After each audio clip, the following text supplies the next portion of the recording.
Muy buenas tardes, queridos amigos de Investigando la Historia, ¿cómo están? Aquí me encuentro muy contenta porque nuevamente tenemos una cápsula con el licenciado Carlos Aramayo, ya muchas semanas sin tenerlo acá en el canal, incluso en la clase número 2 de mi curso de Fenicio, un alumno me preguntó, el licenciado Aramayo, que no lo hemos visto en el canal con estas cápsulas que tienen que ver con el hinduismo, el budismo, lo indoeuropeo, así que yo ya le había hecho spoiler a algunos amigos que iba a estar este domingo en Investigando la Historia para una cápsula y aquí lo tienen. ¿Cómo está, profe?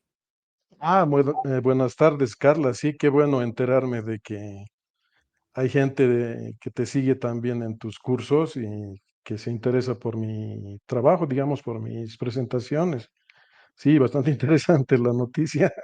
Sí, se me había olvidado contarte, pero bueno, ya me Ay, ay, recordé. ay, qué bueno. Sí. Sí, porque sabemos que en Investigando la Historia tú tienes un público que llega por un contenido que yo no doy, que no dan otras personas que colaboran con el canal, que es un contenido único, exclusivo y que es bastante escaso en las redes sociales en habla hispana, que sería lo relacionado con lo indoeuropeo, con el budismo, con el hinduismo. Entonces, tener un historiador, un licenciado en historia, que su investigación se enfoque en estos temas y que además colabore con Investigando la Historia, para nosotros es un lujo, una dicha. Gracias, Carla. Sí, es muy bueno tener a alguien como tú para hacer esta difusión, ¿no? De estos temas tan interesantes, ¿no? La cuestión también es que gran parte de nuestra cultura, digamos, nuestro idioma, nuestras costumbres vienen de Europa, ¿no? Y a su vez Europa en la antigüedad era una cultura indoeuropea, ¿no? Y muchas veces aquí en Latinoamérica se olvida eso, o sea, no se enseña, ¿no? Se enseña a partir, digamos, del griego, del latín, ¿no? Sí, Se dice, a veces al latín le dicen lengua romance, ¿no? Que viene de esos lados, ¿no? Pero no se ha investigado mucho, digamos, de dónde viene el latín, de dónde viene el griego, y claro, ese es el origen indoeuropeo, ¿no? Y la conexión exacto, con la India también, con los indoarios y demás, ¿no? Y ahora que está claro. Irán también de moda, también, bueno, de moda de manera un poco triste, ¿no? Pero que también tiene relación con este tema, ¿no? Sí, Ujú. A través sí, de los bueno, persas. sí, es así. Bueno, entonces, empezaríamos la Empezaríamos, presentación. sí, con esta Sí, presentación que lleva por título El Buda y Krishna en el Egipto romano. sí, Hay mucho aquí que evidentemente. aprender. A ver, sí, a ver, colocaríamos la primera imagen. Hace bastante tiempo, los investigadores, sobre todo los arqueólogos, ya habían establecido, por lo menos hace unos 100 años, que existía el comercio indo-romano entre el Mediterráneo y la parte occidental y sur de la India, ya que se descubrieron textos en el mundo romano como el que se llama el Periplo del Mar de Eritrea. Este texto ya era conocido en esta zona entre los años 50 y 60 de la era común. Sin embargo, eh, últimamente se han hecho descubrimientos bastante importantes y quizá imprevistos, ¿no? De los cuales al final de esta presentación vamos a hablar, casi al final, en la parte última. Primeramente, como un panorama, en este mapa vemos dos rutas que alcanzaban las costas de la India a partir del Mediterráneo, pasando por el Mar Rojo y cruzando hacia el norte hacia el centro norte de la India, en la zona de Gujarat.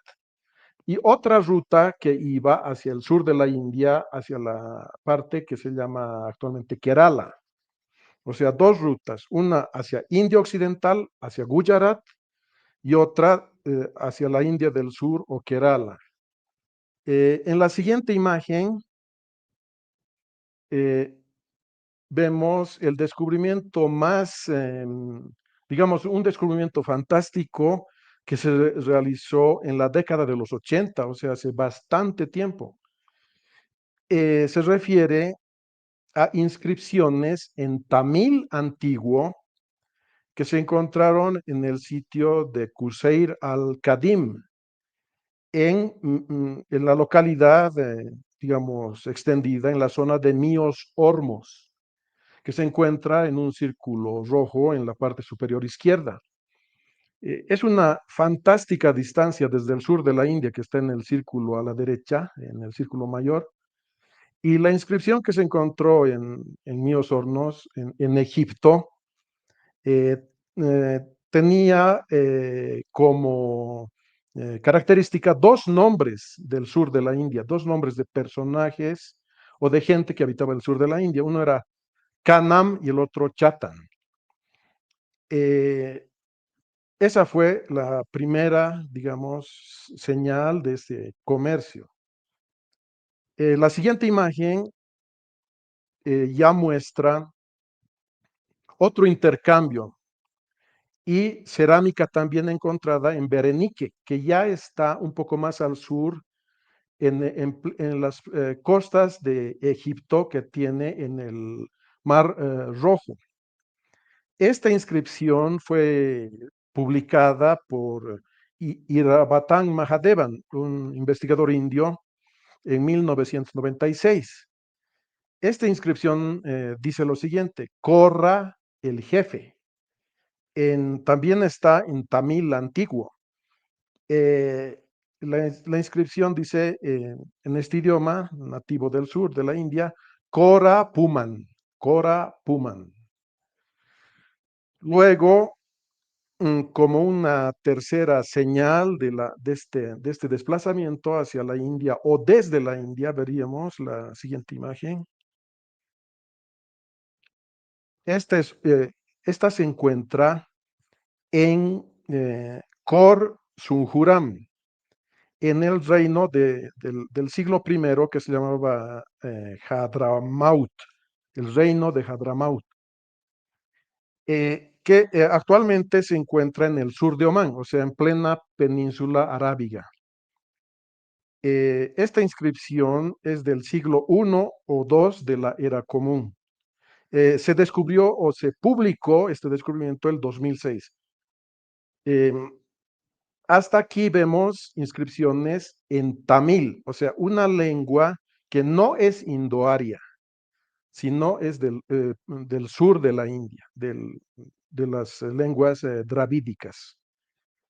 Ahora veríamos inscripciones en prácrito, o sea, la siguiente imagen.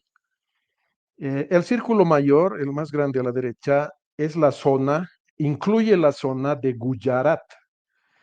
En Gujarat están varios puertos a los cuales arribaban gente del Imperio Romano, comerciantes sobre todo.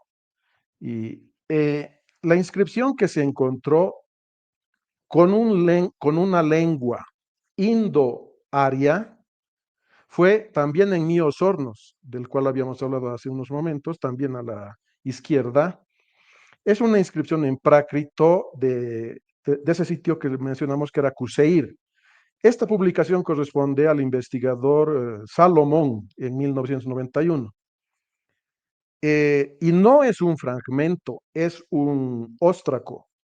O sea, es bastante, digamos, voluminosa la inscripción. No es solamente una, dos o tres letras, son varias líneas.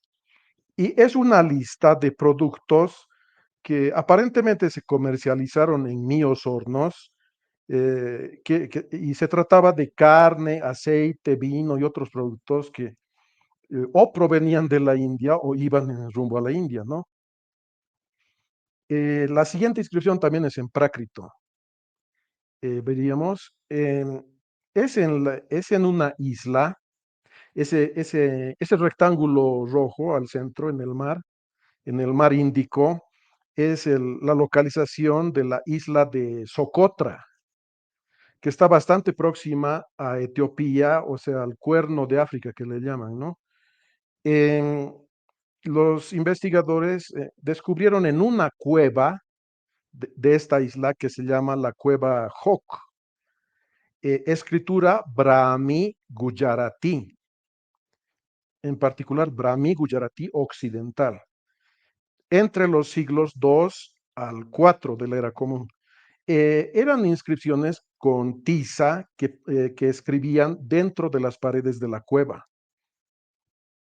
Se ha logrado identificar que habían hecho estas inscripciones 5 visitantes del sitio de Barucacha, que en el texto compuesto en el mundo mediterráneo, en el periplo del mar de Eritrea, se conocía como Barigasa, que era un puerto donde, en la propia Gujarat, donde arribaban estos personajes europeos, digamos, ¿no? Y también en la cueva se ha encontrado otro visitante que provenía de Hastakabapra, que en el periplo del mar de Eritrea se la conocía como hasta Capra.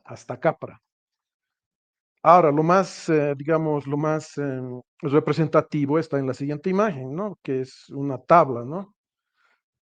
Es una tabla que representa todos los nombres relacionados al budismo, al vaishnavismo, al saivismo y a otras líneas hindúes que se han encontrado en esta cueva en particular. Por ejemplo, nombres budistas como Budanandin, Budamitra, también la palabra Dharma, también Sangangin, Sanjarangin en realidad, ¿no? O sea, nombres budistas. Después hay nombres Vaishnavas, o sea, de devotos o seguidores del dios Vishnu. El propio nombre de Vishnu, Vishnubhati, Vishnudatta, Vishnushena, Vishnupati, Vishnudara y Vishnula, ¿no? También de Shiva en la siguiente columna y otros dioses, ¿no? Los nombres más importantes saivitas son relacionados a Shiva, Rudra o Ishvara.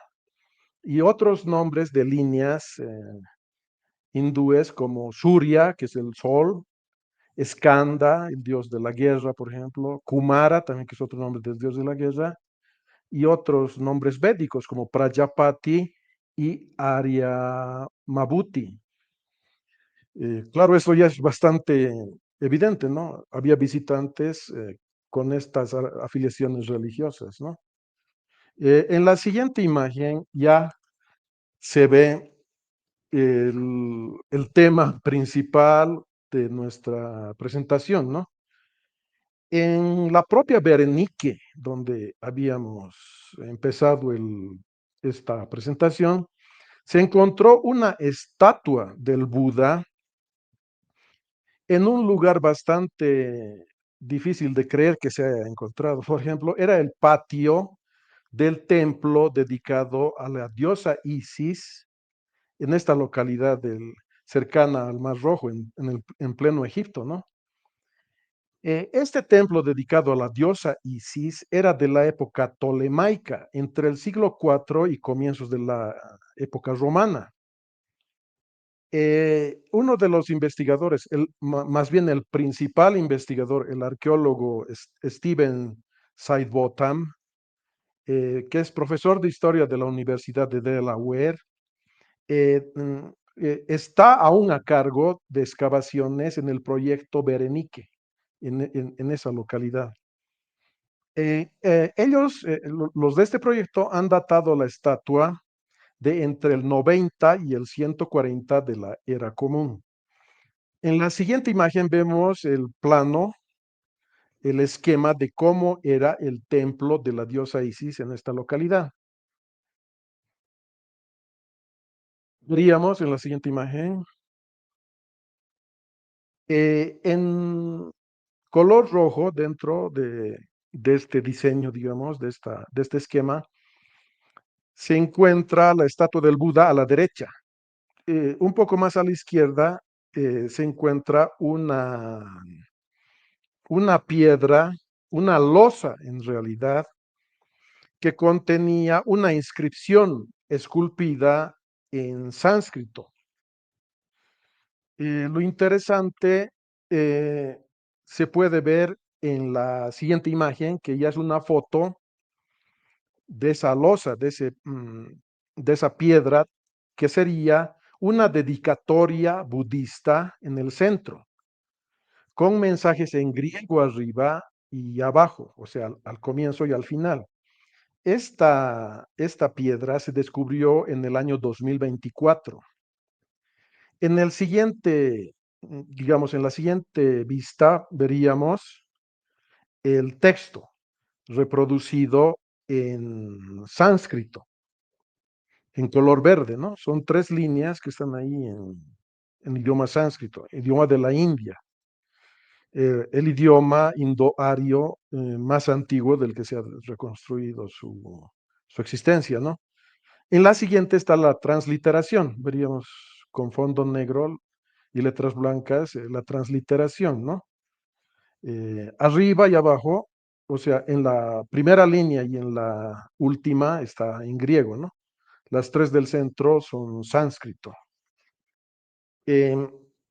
La siguiente imagen ya es la traducción al español, ¿no?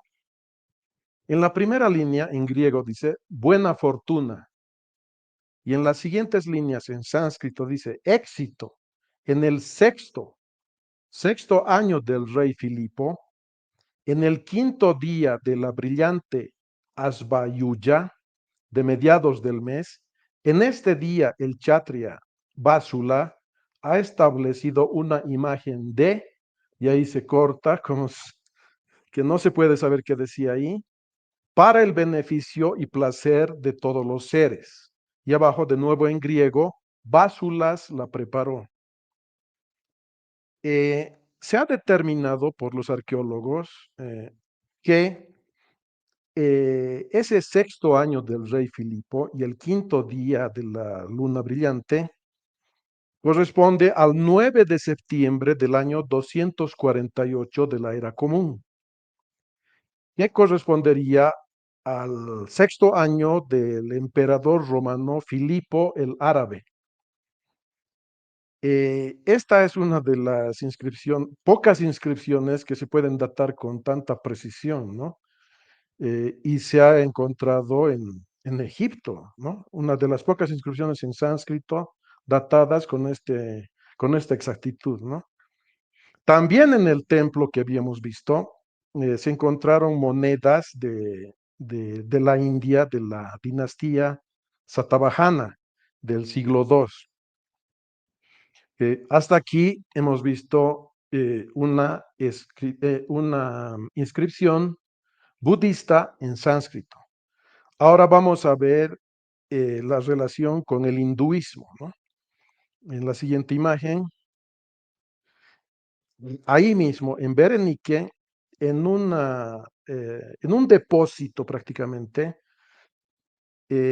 no muy grande, en una sala no muy grande al sudoeste del templo, se ha encontrado esta placa. Hace unos meses transmitimos una presentación sobre Krishna, sobre las deidades del grupo familiar Brishni. Ahora se ha encontrado a los 3 personajes Brishni aquí en Berenice. Fue el año 2019 y las dimensiones de este modelo, digamos, son 38 por 42 por 7.8 centímetros. A la extrema izquierda está Sankarsana. Al centro está la deidad femenina Ekanamsha y a la derecha está Vasudeva. Actualmente, los investigadores, tanto de la estatua budista como de estas deidades hindúes, se preguntan cómo es posible, ¿no?, que en un templo egipcio donde se adoraba, digamos, donde se rendía pleitesía o culto a la diosa Isis, hayan existido estas imágenes hindúes y budistas, ¿no? Es posible que con el tiempo tal vez se pueda explicar algo, ¿no? Por lo pronto se puede decir que los visitantes que llegaban a ese lugar eran, digamos, comerciantes que venían de la India y los recibían con mucha hospitalidad y les inclusive colocaban sus estatuas y participaban en su culto dentro de, a su vez, del culto a la diosa Isis, ¿no? Eso es lo más interesante, ¿no? Eh, bueno, hasta ahí habría sido la presentación y la bibliografía del final mm, es la de Stephen Botan de diciembre 6 del 2024. Es una presentación que se encuentra en internet, en YouTube, de una conferencia, de la 13ª conferencia anual de una institución que se llama HFF, que se realizó en Londres.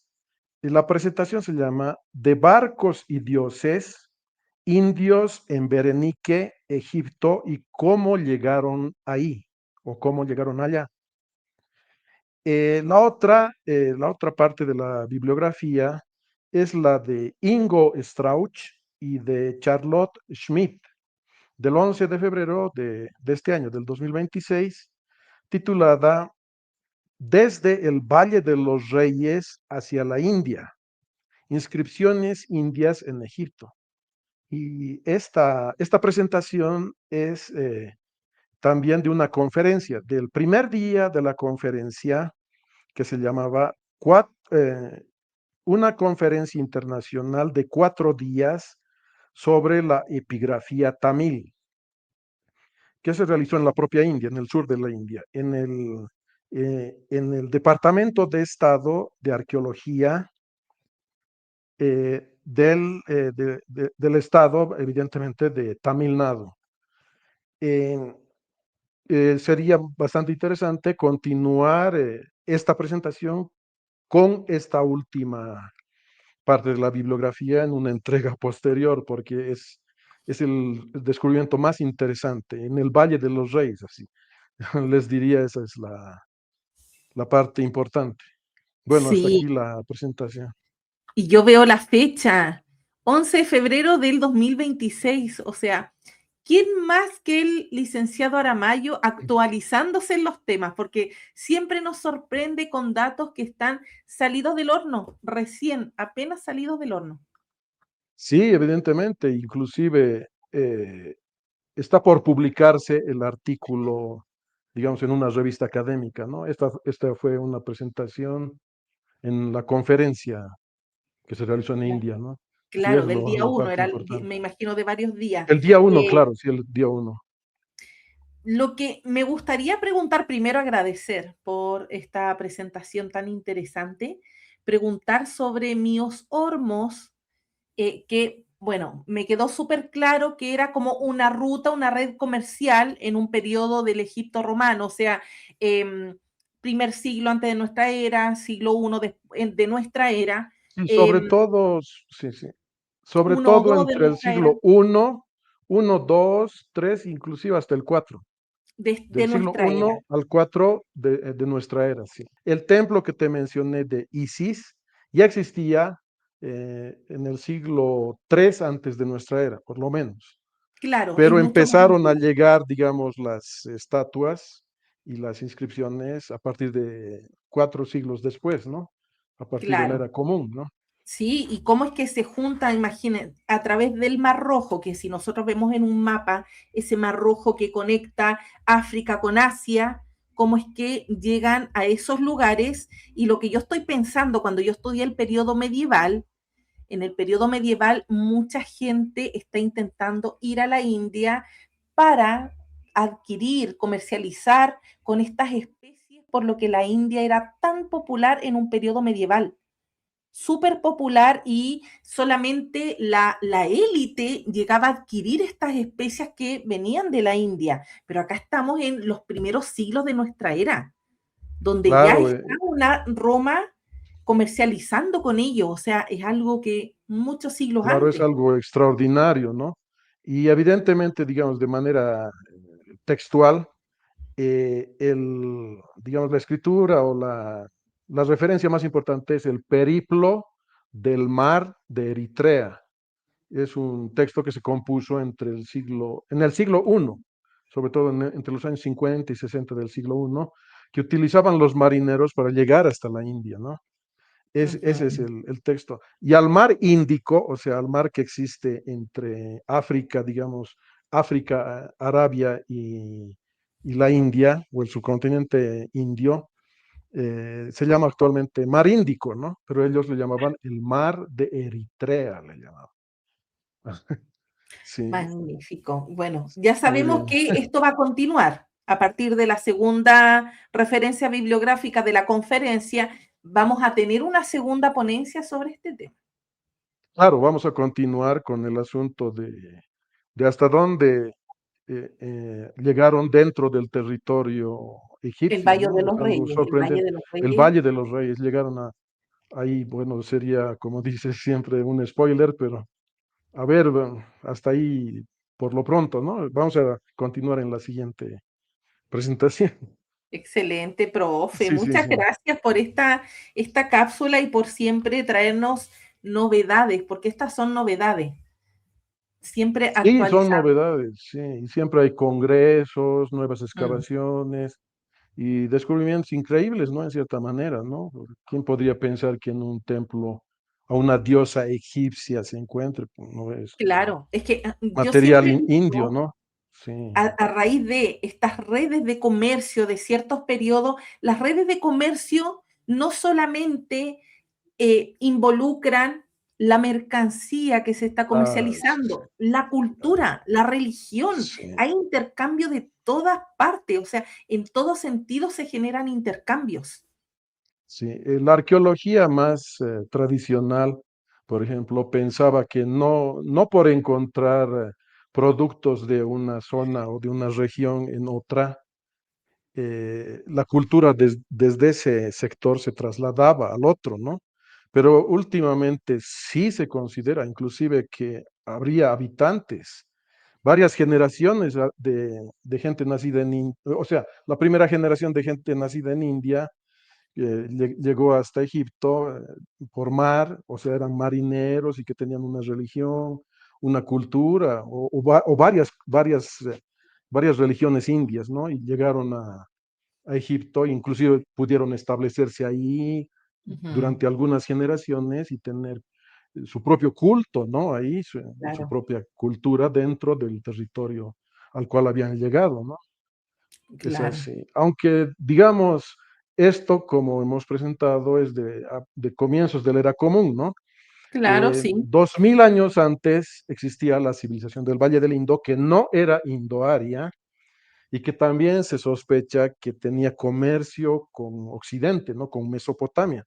Esta vez habría sido, digamos, el transporte no por el Mar Rojo, sino por el Estrecho de Hormuz, que está tan de moda actualmente, ¿no? Ay, Y sí. sí, pero de esta época, de comienzos de la era común, es donde se están encontrando datos más fehacientes, digamos, más auténticos, ¿no? Inclusive se pueden leer los nombres. En cambio, de Ujú, la civilización del Valle del Indo 2000 años antes, no ha sido descifrada su escritura, entonces no podemos saber quiénes iban, quiénes venían, nada, ¿no? claro. Es así el asunto.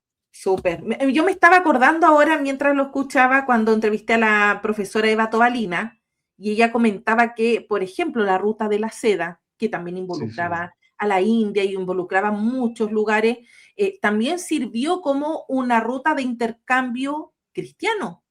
La evangelización se expandió producto de estas mismas rutas, estas mismas redes de comercio, de intercambio. Entonces, la cultura, claro, la sí, sí, sí. religión ha podido propagarse a través de estos tipos de rutas.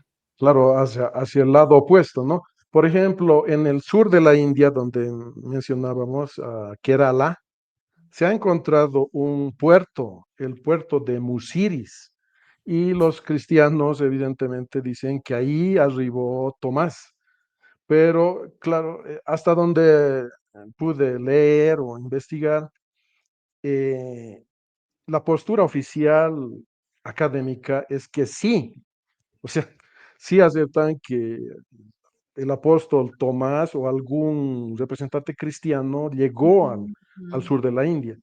Pero en la propia India rechazan bastante ese tema, claro. ¿no?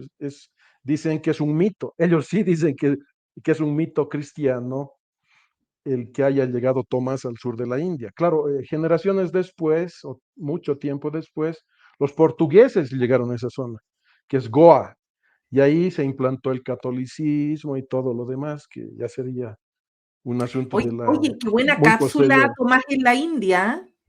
Ah, claro, sí, podría ser bastante Sí, controversial también de ambos claro, lados la visión, ¿no? De si era cierto o no, ¿no?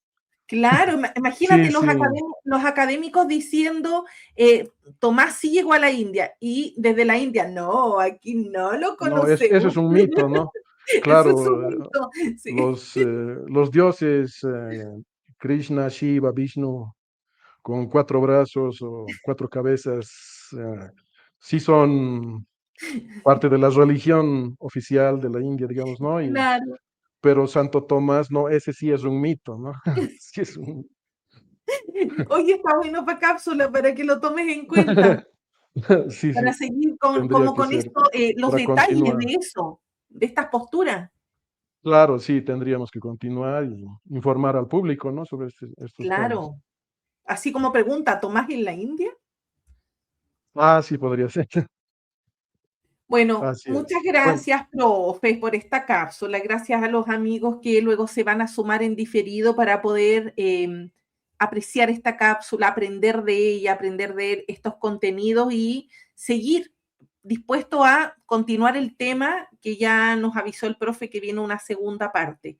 Y también, yo no conocía sobre Míos Hormos, no tenía idea, a pesar de que está en Egipto, lo desconocía. claro, eso vamos a continuar en las siguientes entregas sobre Sí, estos súper. asuntos. Listo, Un muchas gracias, abrazo, Carla. profe. Sí, igual para ti. Y saludos a todos. Hasta la próxima. Hasta la próxima.